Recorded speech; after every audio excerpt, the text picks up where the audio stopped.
नमस्कार, स्वागत है आपका हमारे चैनल पर। एनसीपी के चीफ शरद पवार की तरफ से आज कहा गया कि लखीमपुर में जो घटना हुई है ऐसा पहले कभी नहीं हुआ और इसी को लेकर वहां के उत्तर प्रदेश के मुख्यमंत्री योगी आदित्यनाथ को इस्तीफा दे देना चाहिए। अब सवाल यहां पर यह उठता है कि महाराष्ट्र में जिस तरीके से लगातार नए स्कैम निकलकर सामने आते हैं, घोटाले निकलकर सामने आते हैं, तो फिर उद्धव ठाकरे या फिर इन्हीं की जो पूरी सरकार है इनमें से कोई नेता इस्तीफा क्यों नहीं देता? क्योंकि यही जो सवाल है वो लगातार जनता की तरफ से उठाया जा रहा है। तो इन्हीं सारी चीजों को लेकर मेरे साथ यहाँ पर पवन त्यागी जी मौजूद हैं और पवन त्यागी जी से ही हम पूछेंगे। सर जी, मुझे ये बताइए कि एक तरफ शरद पवार कहते हैं कि उत्तर प्रदेश के लखीमपुर में हुई घटना को लेकर योगी आदित्यनाथ को इस्तीफा दे देना चाहिए, पर जिस तरीके के स्कैम, घोटाले या फिर ड्रग कार्टेल है वो महाराष्ट्र से निकल कर आ रहा है, तो फिर उस पर बात क्यों नहीं करते और इन सारी चीजों को लेकर इस्तीफे की बात क्यों नहीं होती महाराष्ट्र में? देखिए, जिस तरह से ये विपक्ष पूरा योगी जी को घेरने की कोशिश कर रहा है, उनको तो करारा तमाचा उस दिन लग गया कि घटना के तत्काल बाद योगी जी एक्शन में आए और ये इतिहास में, भारतीय इतिहास में, कम से कम राजनीति में ये पहली घटना है कि केंद्रीय गृह राज्य मंत्री का बेटा जेल में हो। ये कांग्रेस के टाइम में कभी नहीं हुआ। एनसीपी के नेता जो शरद पवार बोल रहे हैं, इनके टाइम में तो जिन्होंने बम ब्लास्ट तक किए उन तक को छोड़ने के लिए एनसीपी में आज ये हैं, पहले कांग्रेस में होते थे, इन लोगों ने उस तरह के काम किए हैं। महाराष्ट्र की जहाँ तक बात करें, ये योगी जी की तुलना बिल्कुल नहीं कर सकते, क्योंकि योगी जी की आप देखिए एक्शन में एटीएस बनाया, उसके तुरंत बाद गिरफ्तारियाँ हुई। केंद्रीय गृह मंत्री का बेटा, अभी भी उसके खिलाफ कोई सबूत नहीं है, लेकिन शक के बिना पर वो जेल में है। दूसरी तरफ महाराष्ट्र में देखिए कि महाराष्ट्र सरकार में जो पुलिसकर्मी हैं वही व्यापारियों की हत्या में लिप्त हैं। सचिन वजय आपको पता है जेल के अंदर बंद है, और ये जेल के अंदर बंद तब है जब मामला सीबीआई को ट्रांसफर है।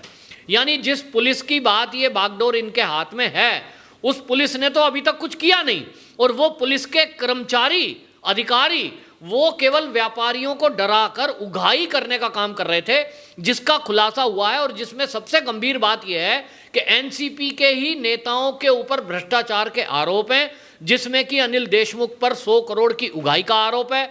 उसी तरह वहीं की पुलिस में रश्मि शुक्ला जो हेड थी इंटेलिजेंस की, उन्होंने बाकायदा ये रिपोर्ट प्रस्तुत की, जिसको देवेंद्र फडणवीस ने खुलासा किया था कि ट्रांसफ़र और पोस्टिंग में मनमर्जी पोस्टिंग को लेकर करोड़ों रुपए इकट्ठे किए जा रहे हैं, जिसमें कई सारे नेता भी शामिल हैं।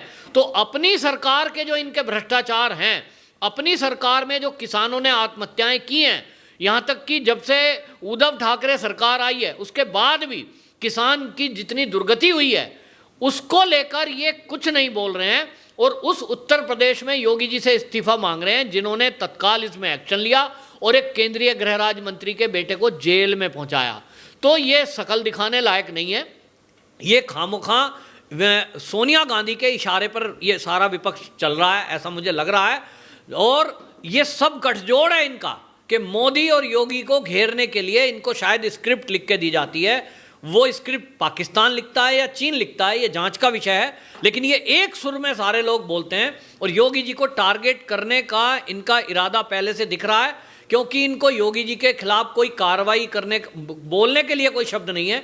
नीति आयोग ने योगी जी की तारीफ की है उस राज्य की, और जो कानून व्यवस्था है वो तो आज की डेट में ऐसी है उत्तर प्रदेश की कि उस पर कोई सवाल नहीं उठा सकता, क्योंकि योगी जी के शासन में शकल देखकर, धर्म देखकर या पोस्ट देखकर काम नहीं होता। और इसी का जीता जागता उदाहरण ये लखीमपुर खीरी की घटना है, जिसमें आप देखिए कि सबसे तत्काल कार्रवाई होते हुए यहाँ एक तरफ जो बड़ा दंगे की साजिश थी, वो साजिश इनकी सबकी नाकाम हुई, चाहे उसमें खालिस्तानी एंगल था या कांग्रेस ने उसे दंगा भड़काने की कोशिश की। बहरहाल योगी जी ने इन सबके मंसूबों पर पानी फेर दिया, और इसी से ये बौखलाए हुए हैं कि योगी जी के विरुद्ध बोलने के लिए कुछ नहीं है, इस्तीफा मांग लो। अपनी गिरबान में झांकें शरद पवार। शरद पवार की अगर हम बात करें तो शरद पवार जिस तरीके से कह रहे हैं कि किसान जो है, किसानों के साथ जिस तरीके से दुर्गति कर रही है योगी सरकार, किसानों को मारा जा रहा है। महाराष्ट्र में तमाम आए दिन और हर साल तमाम किसान ऐसे हैं जो आत्महत्या कर लेते हैं सिर्फ प्रॉब्लमों को लेकर। अगर जहां पर राजस्थान में कांग्रेस की ही सरकार है और कांग्रेस का ही पार्ट है दूसरा एनसीपी, अगर वहां पर राजस्थान की बात करें तो वहां पर भी किसानों के हालात खराब हैं, तो फिर उत्तर प्रदेश की घटना को लेकर ही इतने चर्चे क्यों? क्योंकि इलेक्शन आ रहे हैं 2022 में। बिल्कुल, आप देखो ना, मैंने जैसे कहा कि ये इनका महाराष्ट्र में जो गठजोड़ है उसमें कांग्रेस एक सपोर्ट में है, और इनका निशाना असल में क्या है शरद पवार का, इनको लगता है कि 2024 में जब लोकसभा के चुनाव आएंगे तो ये अपने को होड़ मची हुई है इस विपक्ष में कि प्रधानमंत्री मोदी के सामने कौन बड़ा चेहरा हो। तो ममता बनर्जी अपने को बड़ा बताती है, वो कहती है कांग्रेस में तो दम नहीं है, हमने बीजेपी हराई, अब मैं हूं प्रधानमंत्री का चेहरा। इधर शरद पवार अपने को प्रोजेक्ट करने की कोशिश में है। अल्टीमेटली ये चाहते हैं कि अपने आप को नेता बनाने के लिए कुछ उल जलूल बातें बोलें, और इसके लिए इनके पास कोई बहाना नहीं है। जैसे अभी शरद पवार ने योगी जी के बारे में बोला, मुद्दा है नहीं, बंदा जेल में है, जांच चल रही है, और उसमें भी जांच न्यायपालिका के जो जज हैं रिटायर वो कर रहे हैं। तो लेकिन इनका टारगेट कुछ और है, और इसीलिए आपको बताएं इन्होंने मोदी जी पर भी सवाल उठाया है इनडायरेक्टली, ये कहकर कि केंद्रीय एजेंसियों का दुरुपयोग हो रहा है। मतलब ये एक ही सुर में योगी मोदी, बस इनके पास और कोई मुद्दा नहीं है, और ये चाहते हैं कि 2024 में शरद पवार को प्रधानमंत्री चेहरा बनाकर विपक्ष इनको नेता मान ले, जो इनके मंसूबे होने नहीं है। 2024 की बात करें, लोकसभा के चुनाव को लेकर आपने जिक्र किया, तो आज केंद्र सरकार को लेकर भी निशाना दागा गया। शरद पवार की तरफ से जो प्रेस कॉन्फ्रेंस की गई थी उसमें ये कहा गया कि एनसीबी हो, सीबीआई हो या फिर इनकम टैक्स डिपार्टमेंट हो, इन सब का उपयोग कर रही है केंद्र सरकार। उसके पीछे कुछ मंसूबे हैं केंद्र सरकार के जो इस तरीके से एजेंसियों का इस्तेमाल किया जा रहा है। देखिए, इस मामले में मैं आपको बताऊं, जो शरद पवार केंद्रीय जांच एजेंसियों पर सवाल उठा रहे हैं, और एक हास्यास्पद बात उन्होंने कही, उन्होंने कहा एनसीबी से बेटर तो मुंबई पुलिस का एंटी नारकोटिक्स डिपार्टमेंट है। मुझे इस पे हंसी आ रही है कि उनकी एंटी नारकोटिक्स डिपार्टमेंट जो है, उन्होंने अभी तक कितने बॉलीवुड के लोग पकड़े थे, जरा बताएं मुझे, जब से ये सरकार में बैठे हैं, और कितने कार्रवाई हुई है? जो कुछ कार्रवाई हुई वो एनसीबी ने की। अभी तक बॉलीवुड की गंदगी का जो खुलासा हुआ है, आर्यन खान जो जेल में है, जो और अरबार मर्चेंट और बाकी लोग जेल में हैं, वो इनकी पुलिस ने तो नहीं पकड़े। क्यों?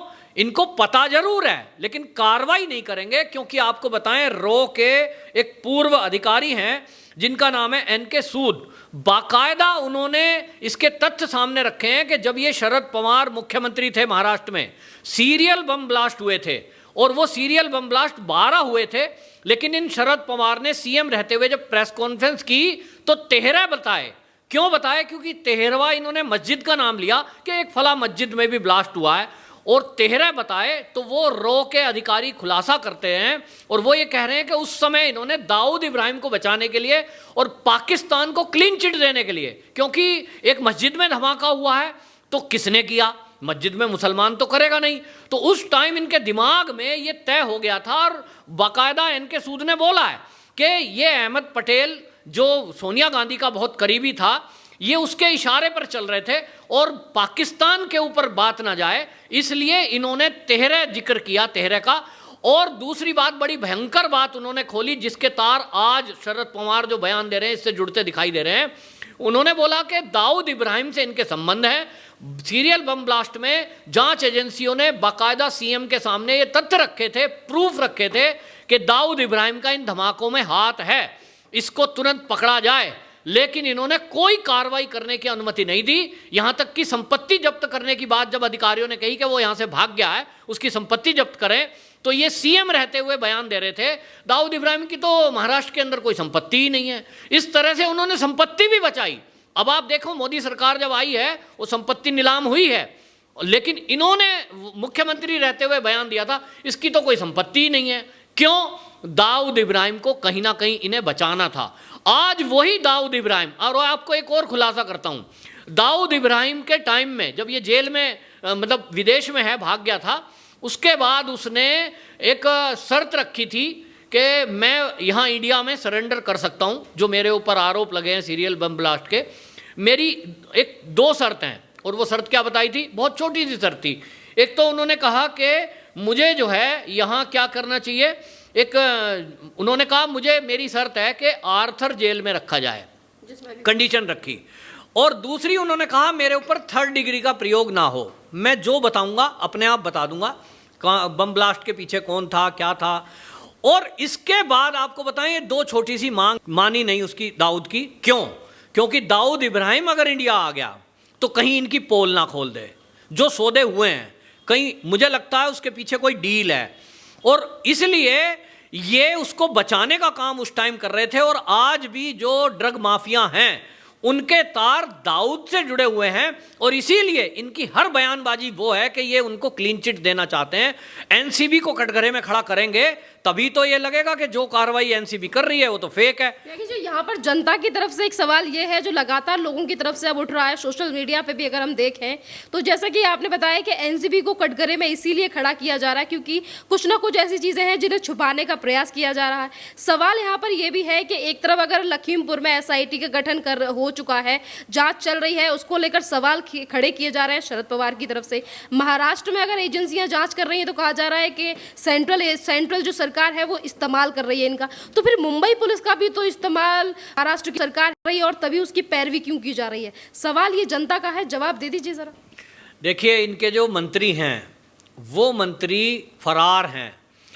एनसीबी के एंटर होने के बावजूद 5-5 सम्मन के बाद इनका जो गृह मंत्री थे वो फरार हैं। तो केंद्रीय जांच एजेंसी अगर इस बीच में सीबीआई एंट्री ना करे तो क्या आप मान सकते हैं कि वहाँ कोई कार्रवाई कर सकती है? पुलिस की क्या हिम्मत है जब सरकार में बैठे हुए लोग ही उन्हें बचा रहे हैं, और सरकार में बैठे हुए अनिल परब अभी भी इस्तीफा नहीं दे रहे हैं, वो पोस्ट पे हैं, उनके ऊपर भी भ्रष्टाचार का आरोप है। तो ऐसे कई सारे लोग हैं, इसलिए केंद्रीय जांच एजेंसी को मजबूरी में आना पड़ रहा है। और ये शरद पवार अपने गिरबान में, जैसे मैंने कहा, ये पुलिस के जरिए उनको बचाना चाह रहे हैं, बचाने में लगी हुई है। और एनसीबी वाले केस में भी आप देखिए, ये पुलिस खामोखा परेशान करना चाहती है उन अधिकारियों को भी जो केंद्रीय जांच एजेंसी के अधिकारी हैं और जांच में लगे हुए हैं। मतलब खुद तो जांच करेंगे नहीं, और जो केंद्रीय एजेंसी जांच कर रही है उस पर सवाल खड़ा करेंगे, उसको परेशान करेंगे ताकि अपराधियों को इसका लाभ मिल सके। बहुत बहुत धन्यवाद त्यागी जी।